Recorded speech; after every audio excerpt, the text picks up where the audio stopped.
Welcome to Exploring Possibilities. I'm your host, Cheryl Sitz, and I've created this show to demystify holistic wellness, one conversation at a time. You'll get to know the person behind the practice, what inspired them to express their gifts and talents the way they do, and then we'll dive into their practice for a deeper understanding. There are so many ways that we can heal ourselves and our planet. Why not play in possibility? See what resonates for you.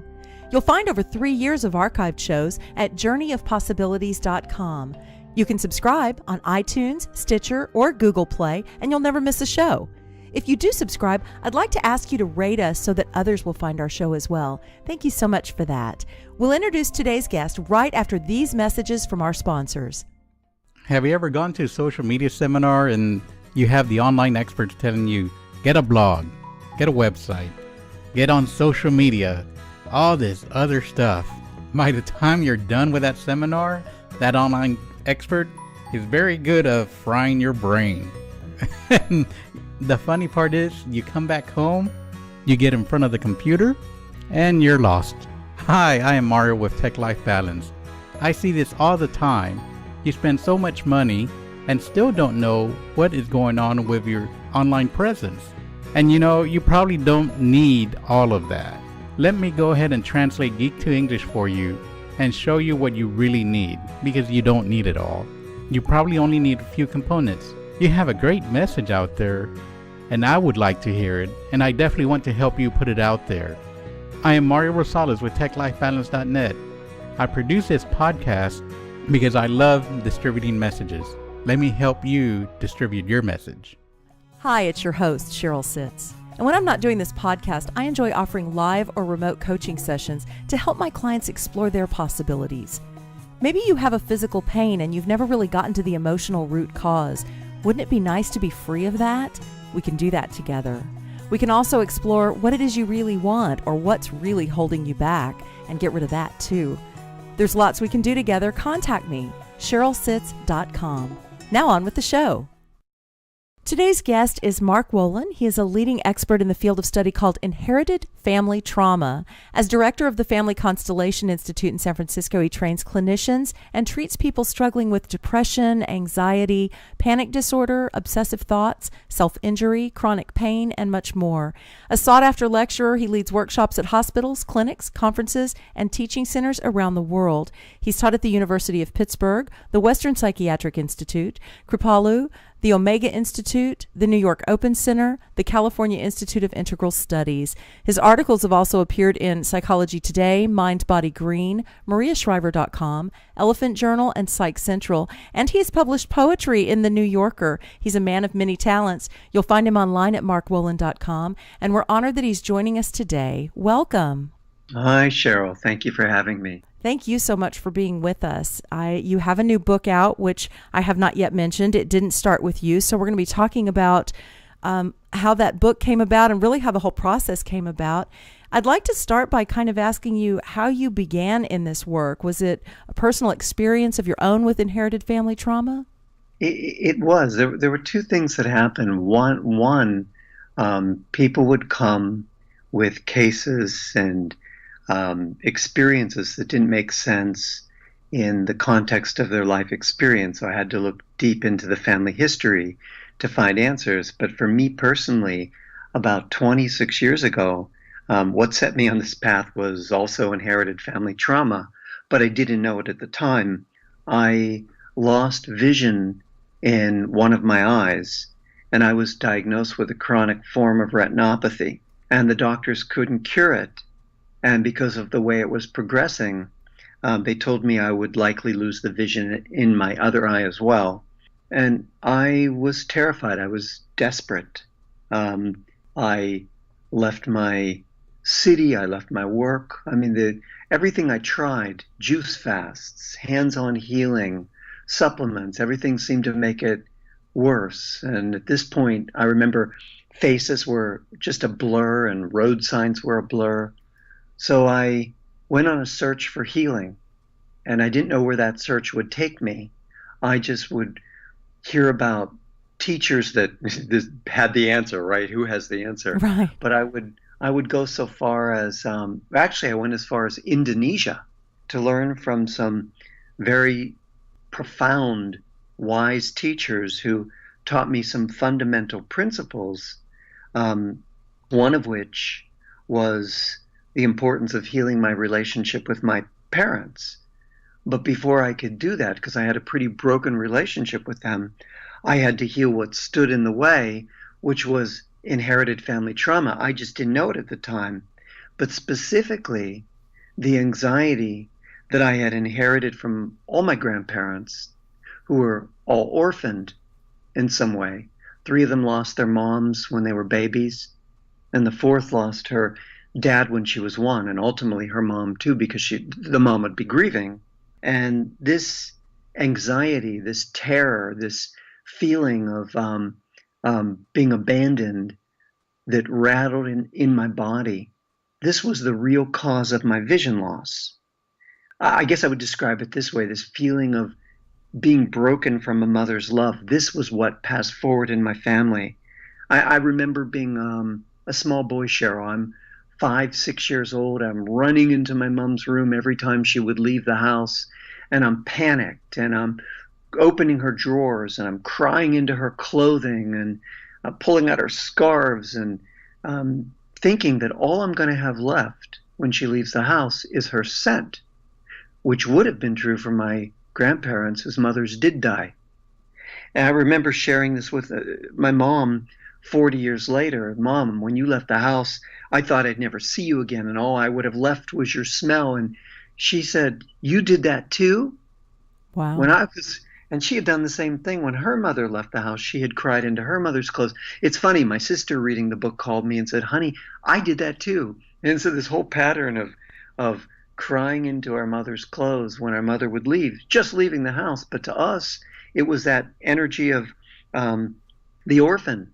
And after I healed my relationship with my parents, my vision ended up returning. And afterwards, I felt compelled to share these principles that I had learned from these teachers, and ultimately developed a method for healing the effects of inherited family trauma.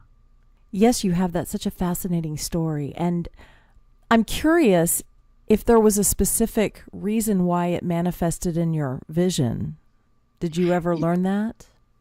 You know, I've learned through my own experience that if we ignore something long enough and we have anxiety and depression coursing through our body, that some body part, some part of our body, whether we have tachycardia, rapid heart rate, or whether we get a skin condition, it seems as though what we don't deal with emotionally seems to show up at some level physically. Headaches, depressions, skin issues. For me, blindness. For other people, it would manifest another way. I just know that the anxiety that I felt for so many years, well, you know, when we look at the body, my body on hyper alert, hyper aroused, you know, this is a trauma, my limbic system engaged. Living like this on edge for so many years is bound to do something physiologically, and it did. Yes, I totally believe that too. Well, so let's talk for a minute. Is there scientific research behind these findings that you're starting to share with us now, and like the role of, I know you talk about epigenetics in your book and all of that. What is the science behind what you're finding? Scientists have long suspected that we carry the traumas of our family members, but there was no proof until about 10, 12 years ago. And the proof happened quite interestingly. There was a neuroscientist who was studying the PTSD of Holocaust survivors in New York City. Her name is Rachel Yehuda. And she discovered that Holocaust survivors and their parents, and their children, share the same gene changes in the exact same region of the same gene, technically the FKBP5 gene, which is involved in stress regulation, PTSD. She was finding that these survivors and their children had the same trauma symptoms. And how could this be? Specifically, the low levels of cortisol that happens after a traumatic event. And cortisol is that stress hormone that gets us back to normal after something stressful happens. Well, she was finding a paucity or a disparity in the cortisol levels of the traumatized Holocaust survivor, then in their children, and then symptoms of anxiety and depression. In fact, she also did the study that we know about with the World Trade Center, where babies who were born to pregnant mothers that were at or near the World Trade Center when it was attacked during 9/11 had the similar trauma symptoms like their mother, again, the low levels of cortisol and 16 different genetic markers.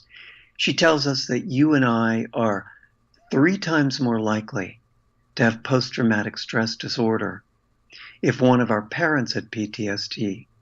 And then as a result, we're likely to struggle with depression or anxiety.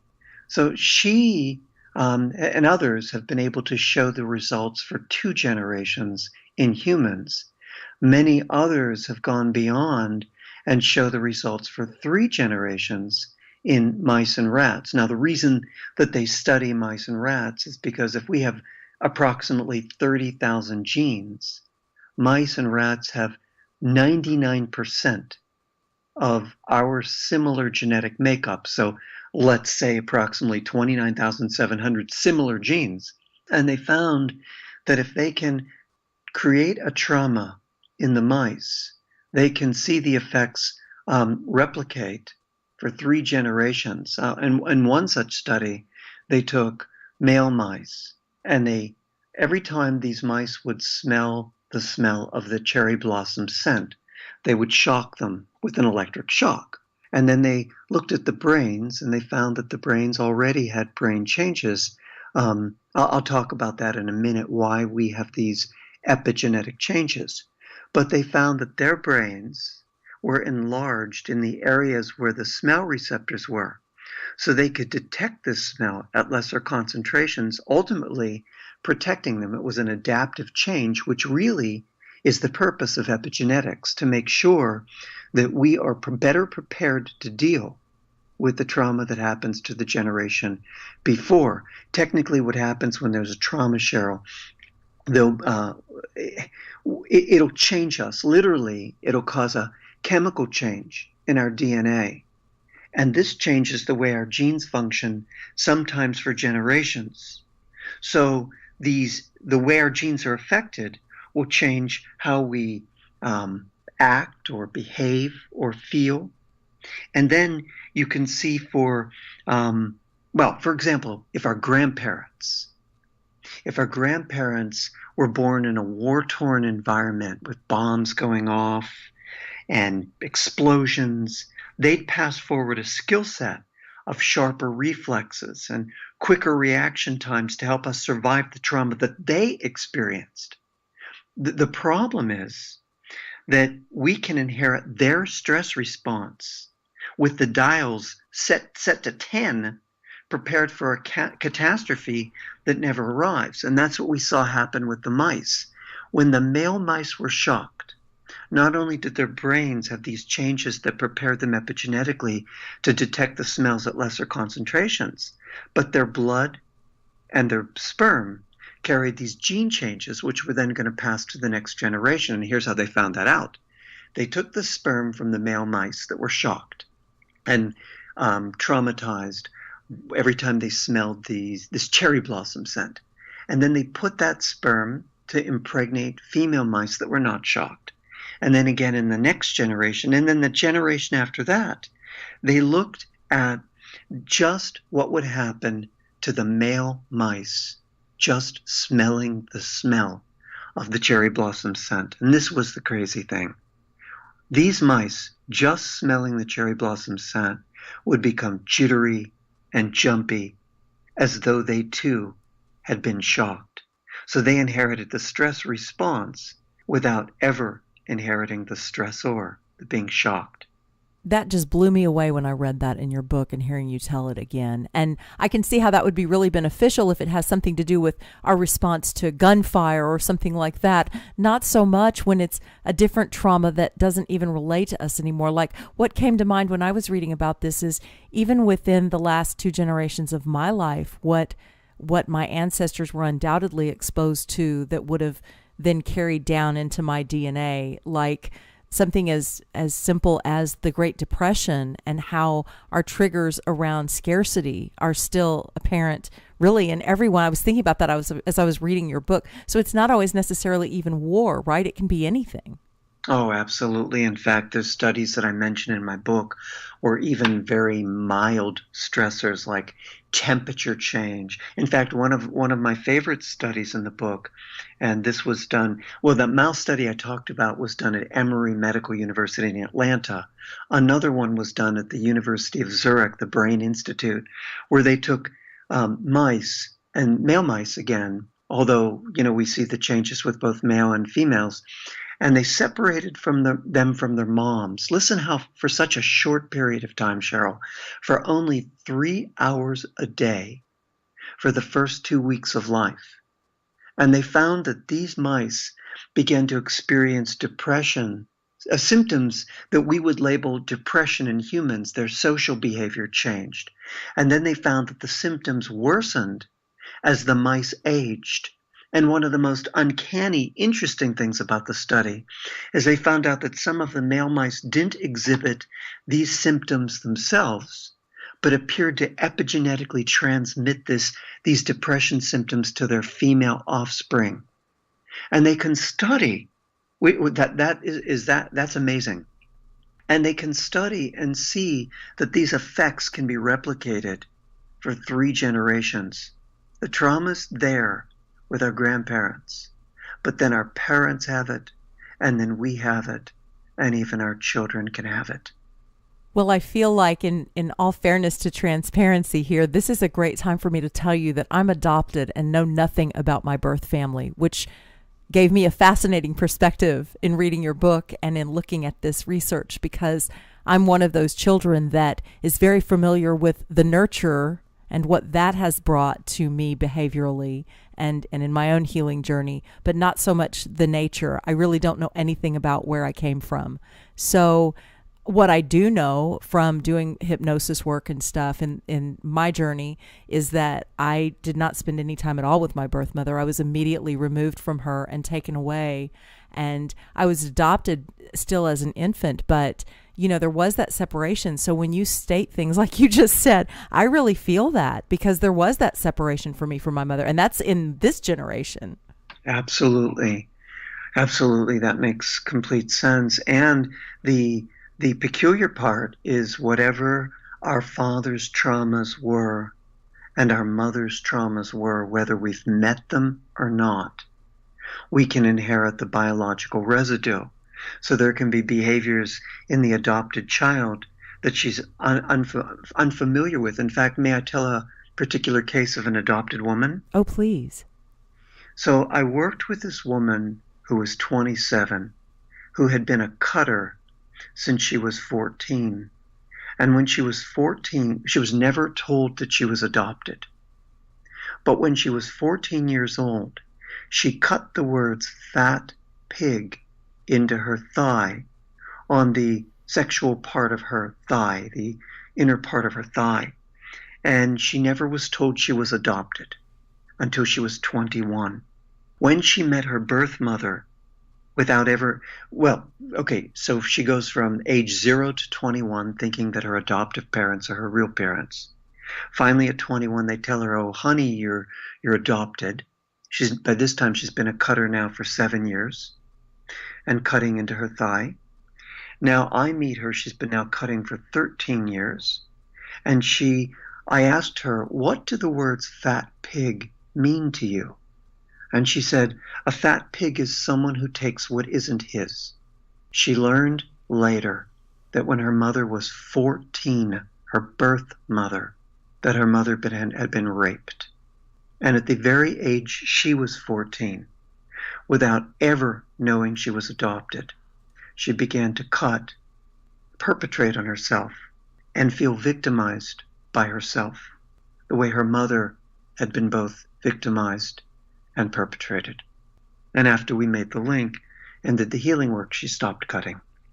So I work with many adopted people, and Cheryl, we know, because of attachment, we know when there's that initial break, the residue of that break creates a trauma, and the effects live in our body somatically. And um, it's good that we know we're adopted. Yes. Yes, So it we is. know so we know where it comes from, of course. Right. Yes. And that my adopted mother did very well. I knew from at whatever degree I was able to absorb, but I always knew. So I don't want to get off into that too much. Thank you for sharing that. That was a very powerful story. And I did feel like that the work that you do can be of help to me. So I want to talk about the adoption a little bit as we go through our interview process, but I also feel like I'm going to come and meet you at some point and do a little bit more with this work, because it does feel like maybe if you're adopted and you don't have one of the core components that you talk about in your core language approach, which we will get to, that it can be a bit difficult if you don't know the history to get through this on your own, maybe. Actually, the trauma lives in our words, lives in our body, and lives in our repetitions, and lives in our behaviors, even when we don't know what happened. Many people don't know, adopted or not adopted. We have parents that have died, or parents that stay silent. And when a parent stays silent, they think that they're immunizing or helping the next generation. They have this belief, it's an erroneous belief, that if I don't say what happened, I protect my children. And what I'm learning is that what we don't know can have the greatest effect upon us. But we can find it because it's right there in our core language, which we'll talk about later. Our trauma language, just to give it an answer, it's that language of trauma that we talk about. It's in our fears. It's in the way we describe things. It's in the way we describe our concerns, our worries, our issues, our conflicts. That trauma language carries the story as well as our repetitions, the things that repeat in our lives. Let's back up just a little bit, and I'd like to kind of address the question about how trauma can be passed on from a parent to a child. You've kind of alluded to it in one example already, but can you speak more to how we know if we've got that trauma passed on? Like, are there things that we can see, symptoms or signs that we can kind of tell that it's inherited trauma rather than just a behavior that we have picked up, a bad habit or something? Yeah, absolutely. We would like to believe we're born with a clean hard drive. And that's what scientists used to think. They used to think that the traumas of our parents did not pass forward. Now we know that even though there is an erasure, a reformatting of that hard drive when a child's born, certain epigenetic changes, certain chemical, as I call these chemical reactions, chemical signals, chemical changes, what happens technically is there's a change, and this change happens to the DNA, and the DNA tells the cell, because of this change, hey, use this gene because we're going to need it, or ignore this gene.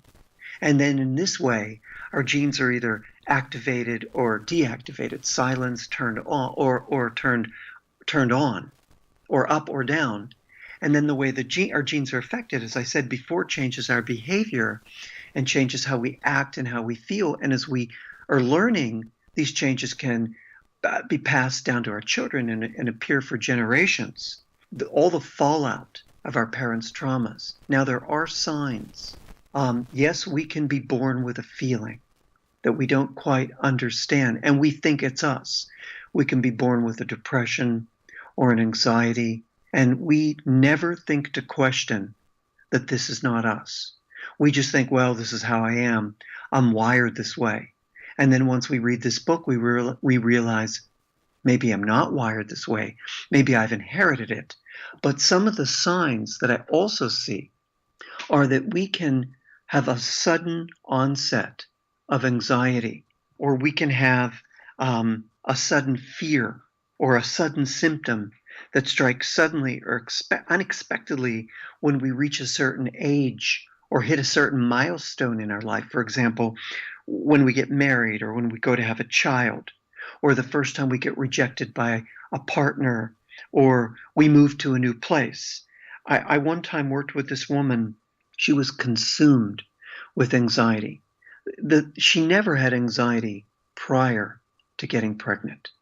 But once she became pregnant, She's consumed with these panic attacks and this terror.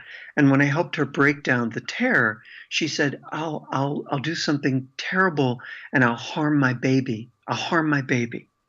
And I asked her, had you ever harmed a baby? And she said, no, I've never. And I said, had anyone in your family ever harmed a baby? And she said, no. And then she said, oh my goodness. She said, my grandmother, when she was a young woman, lit a candle, caught the curtains on fire, caught the house on fire. Her baby, newborn baby, was upstairs. She couldn't get the baby out. The baby perished in the fire, and we were never allowed to talk about it. And then in that moment, she made the link that she was carrying her grandmother's experience through her DNA, through these gene changes, in her body as a biological residue, as a biological inheritance of I am fearful that what happened to grandma happens to me. And it happens suddenly. I've seen this before where suddenly, we move to a new place or we get married and all of a sudden we have a response we don't expect. And it's connected to something that happens in our family, even if we don't know the story, Cheryl. Many times I have to send people home to do the research. You really read my mind there. As soon as you said that, that was my next question is, so someone like me that doesn't know the story, what if we can't even research? Like, where do we go when we get to that stage of it where if I'm understanding right, and I don't want to jump too far ahead into the process because we'll go in depth into that in our magazine article, but if I'm understanding right, there is a point in the process where the story is kind of needed, or is it not, to honor the person we're carrying? If we can get the story, that's great, but many of us can't. We're adopted, our parents have died, or our parents are keeping silent. So we can't get to the story. We don't need it. We just need, in the book, what I do is I teach people how to be detectives, how to uncover what I call their core language, but what it really is their trauma language. And I ask people certain questions, and then we look at the repetitions when I teach people how to do their family tree. And when we see these repetitions, and we look at our symptoms, and we look at our behaviors, and we listen to our language, we know what happened. It's right there, even if we don't have the information. But when possible, I ask people to go home and ask an aunt or an uncle or a biological parent if they know them, or a first cousin who's older in the system than you are, who knows more about your grandmother than you do, those types of things. But no, it's not needed. When, in fact, many people have to heal without knowing what happened, but we do know what happened. We carry a fear that we'll be raped, or we carry a fear that we'll be victimized in some way, or we carry a fear that will hurt a child, or we'll carry a fear that our child will be hurt. These things, they're endemic. We all have one. And one of my questions that I ask in the book, when I ask people to talk about what would be your worst fear, what would be the worst thing that could happen to you if your life suddenly fell apart, when they give that answer, they come up with the trauma that they've been reliving and repeating in their family history, whether they know it or not. Yes, I had those kinds of experiences reading your book. I mean, I did work through that part, and I did get to the core fear, and it must have happened to someone, even if I have no idea who it happened to. Exactly. I often have to send people home when they can get the information. I once worked with this guy. Oh gosh, I have so many stories I could tell. Well, you let me know if we have time for stories, because I have stories galore. Oh, absolutely. If you'd like to share one, we definitely have time. And we all love stories. We learn through stories, don't we? Yeah. I one time worked with this woman. Actually, I talk about this woman in my book. She was going to take her life. And I asked her, well, how do you plan to take your life? And she said these strange words. She literally said, I'm going to vaporize myself. And I said, you're going to vaporize yourself? How are you going to do that? And she said, well, my brother-in-law, he works at the steel mill, and I'm going to go there and I'll be able to get in and I'm going to leap into one of those vats of molten steel and my body will incinerate before it reaches the bottom within seconds. So the two words that stuck out to me as part of that trauma language were the words vaporize and incinerate. And I said, so what do you know about your family? She didn't know very much at all. She knew that she had a grandmother who lived in Europe. But it wasn't until she went home and asked some questions she found out that this Catholic grandmother used to be Jewish in 1945 before she married her Catholic grandfather. And in 1944 and 45, her whole family perished in the ovens in Auschwitz. So you know it because it's in your language. Like she knew, look, I would have said to her, had she never found any information, I'd have said, well, we don't know for sure. But given your trauma language with these words vaporize, incinerate, we're looking at a fire in your family or the Holocaust or an explosion of some sort. I once had a guy who couldn't go in subways or ride in airplanes anywhere he'd feel trapped. And I said to this guy, tell me why. He said, I don't know. Because the feeling is it'll come explode and I'll be trapped. And that's all he could tell me. So I don't go in subways. And I don't go in tunnels. So it's funny. I lived in a city, Pittsburgh, with 36 tunnels and bridges, and the only way to get anywhere was through going through tunnels. But he'd have to go over the hill rather than go through a tunnel. And so I said, well, we need to go home and ask your mom and dad about the family history. And the dad was willing to talk. The dad in Korea was a captain who sent his men into a booby-trapped tunnel, a building. And when his men went in, the tunnel exploded. His words, it will explode and I'll be trapped. And his father lost all his men by a decision he had made. That's just incredible. It is. It's in our language. Exactly. Sometimes our language is vaguer. Sometimes we don't get all those details. I mean, for mine, it's pretty vague, but it's pretty specific. I've long had a fear that I would be alone when I grew old, that I would be old and alone and helpless. And whatever that's about, like, I don't know the story, but that happened to somebody. Yeah, well, may I also offer, that's also the core language of the abandonment, of the break and the bond, of the adoption. So there's two types of core language. When I ask people that question about the worst fear, it's going to go in one of two directions. Some people are going to give family language, like, I'll go crazy, I'll be locked up, I'll lose everything, like people who've lost in the Depression. Or I'll be locked up, like someone who maybe was put away and left there in an institution. Or I'll hurt a child because somebody accidentally felt responsible for the death of their child. Or sentences like, I'll do something terrible, it'll all be my fault, or I'll go to jail. Those have a ring to it of something that happened in the family history. But there's another component of this language that goes to most of us, including me, who have breaks in the bonds because of either an adoption or what happened to me being a forceps baby with a difficult labor, and then my mom hospitalized, and then all my grandparents being orphaned. We have a different type of language, which would be alone, helpless, abandoned, rejected, annihilated. Do you understand? Yes. So there's two types of core language, and it leads in two different types of directions. And yes, we can have both. I'm just intuiting your next question. Oh, yes, you're very good at that. We can have both. Yes. Well, so we can have that trauma language from the depression that our family went through, and we can also have that trauma language from a break in the bond, as in my case, from all the orphaned grandparents. That just passed forward. This feeling of being broken from a mother's love, which was the real cause of my vision loss, that anxiety, that trembling in my body, that terror that I lived with as a young man, no more.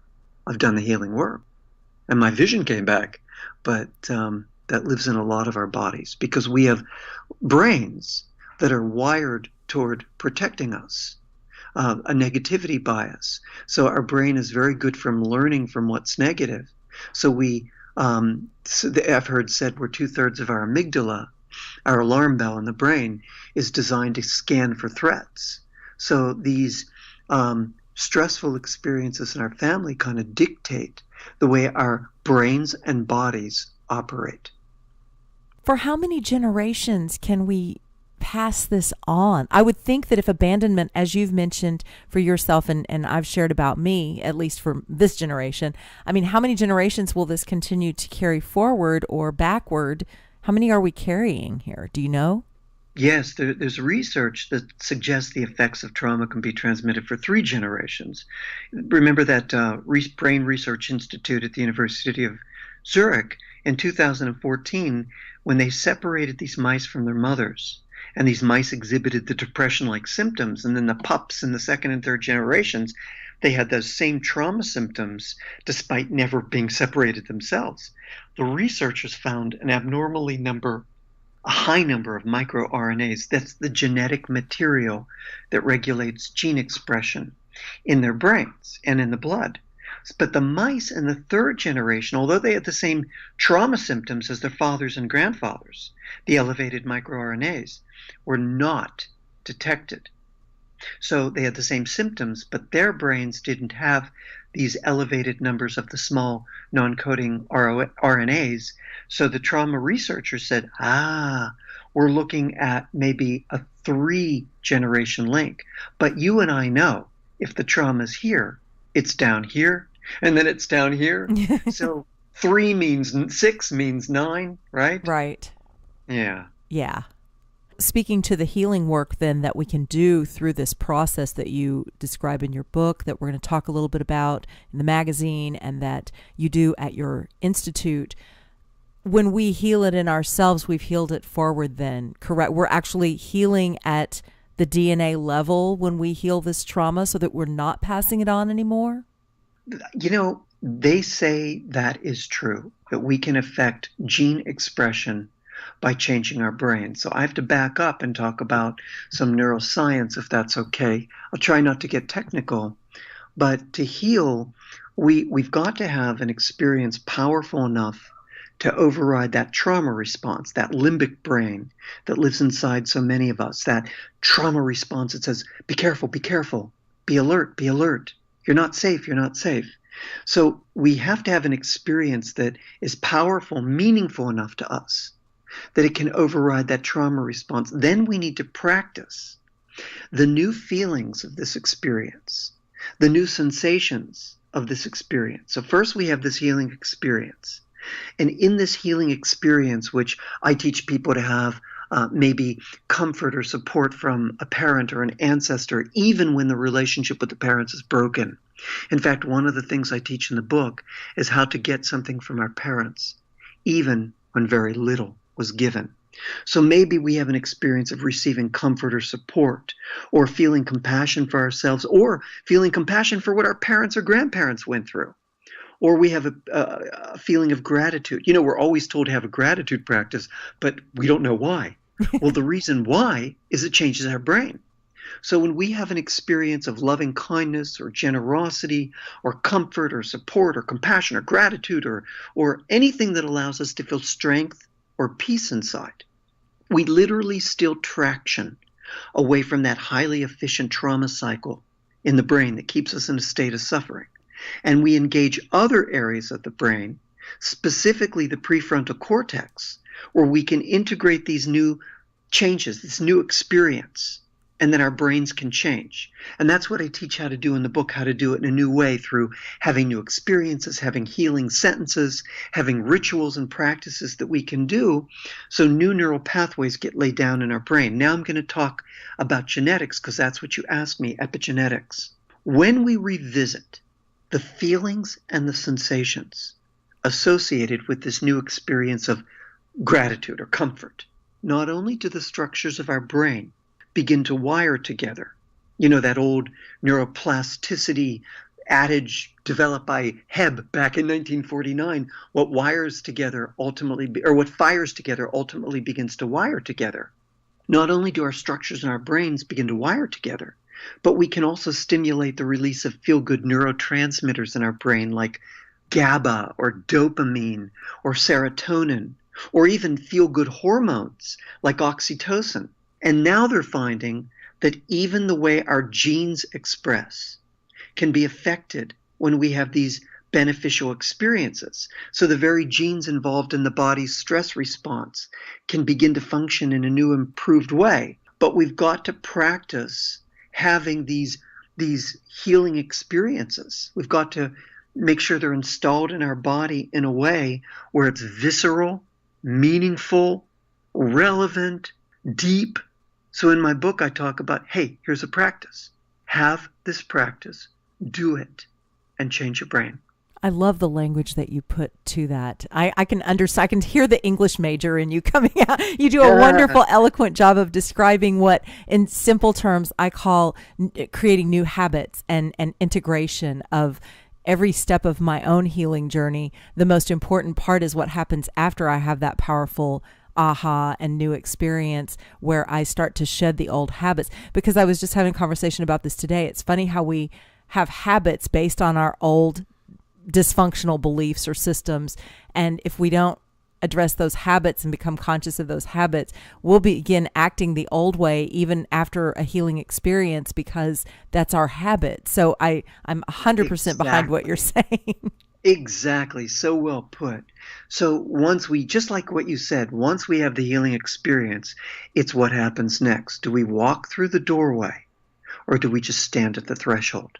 When we walk through the doorway of that healing experience, it's asking ourselves repeatedly, what am I noticing right now in my body?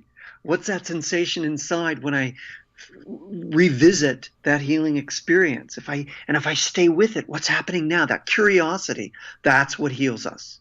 This is a great time for me to say that the next part of this interview will be in our digital magazine, where we are really going to dive into your trademarked core language approach and how this works, and your book, and share more of this experience. So I hope that everyone who joins our podcast today will check out our digital magazine. It's coming out January 1st. We will have all of that explored in depth there. And for now, thank you so much. We love to end our shows here with the question, whether you have a parting thought for our listeners, one parting thought to leave them with.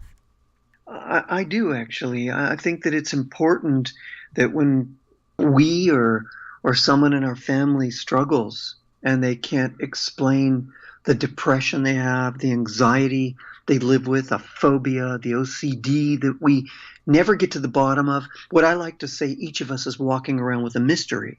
We need to shake the family tree and see what falls out, what family secrets have been hidden, or what stories never got told, or what traumas never healed all the way. It's important to know these things, especially if we're struggling or our children are struggling. I found that if we ignore the past, even our own past, in our childhood, our in utero experience, our first 3 years of life, we have to ask questions. I found that if we ignore the past, it comes back to haunt us. Yet, when we explore it, we don't always have to repeat it, Cheryl. We can break these destructive patterns. Absolutely. Thank you so much for all the work that you're doing. And this digital magazine will be available at journeyofpossibilities.com. Check out and learn more there. Thank you so much for joining us, Mark. Thank you for having me, Cheryl. I enjoyed it totally. Would you like to be a guest on Exploring Possibilities? Drop me a note at info@journeyofpossibilities.com. Thanks so much for joining us, and we'll see you next time on Exploring Possibilities.